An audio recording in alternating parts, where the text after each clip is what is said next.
জুলাই সনদের ভিত্তিতে ফেব্রুয়ারিতে পিআর পদ্ধতিতে জাতীয় নির্বাচন সহ কয়েকটি অভিন্ন দাবিতে কর্মসূচি ঘোষণা করেছে জামায়াতে ইসলামী সহ কয়েকটি রাজনৈতিক দল। 18 সেপ্টেম্বর রাজধানী ঢাকায় সমাবেশ ও বিক্ষোভ মিছিল। জাতীয় ঐক্যমত্যের আলোচনার টেবিলে পিআর ছিল না জানিয়ে বিএনপির স্থায়ী কমিটির সদস্য সালাউদ্দিন আহমেদ বলেছেন, আলোচনার মাধ্যমে যে বিষয়গুলো সমাধান করার উদ্যোগ নেওয়া হয়েছে তা নিয়ে রাজপথে আন্দোলন কতটা যৌক্তিক জনগণই তা নির্ধারণ করবে। জনগণ তার নির্বাচিত প্রতিনিধি কে সুনির্দিষ্টভাবে তাকে জানতে চায়।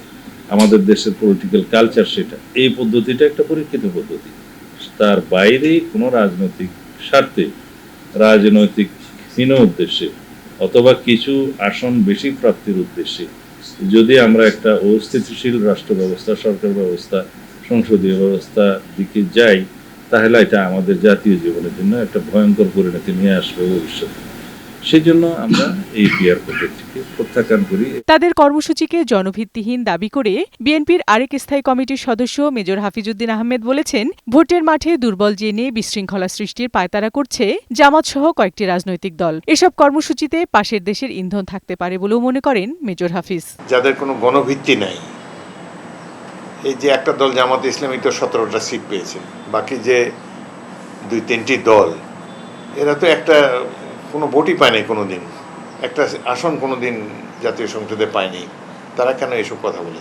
নিজের নাক কেটে পরের যাত্রা ভঙ্গ করার যে একটা বাংলা প্রবাদ আছে, সেটি এই কয়েকটি রাজনৈতিক দলের কর্মকাণ্ডে বোঝা যাচ্ছে।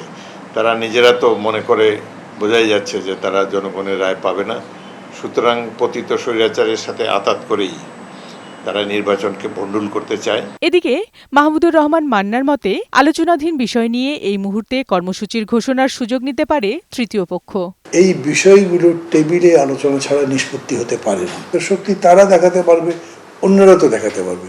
দুই পক্ষ শক্তি দেখানো মানুষ সংঘাত, তাতে তৃতীয় পক্ষ আসবে ক্ষমতায়, যেহেতু ইলেকশন হতে পারবে না।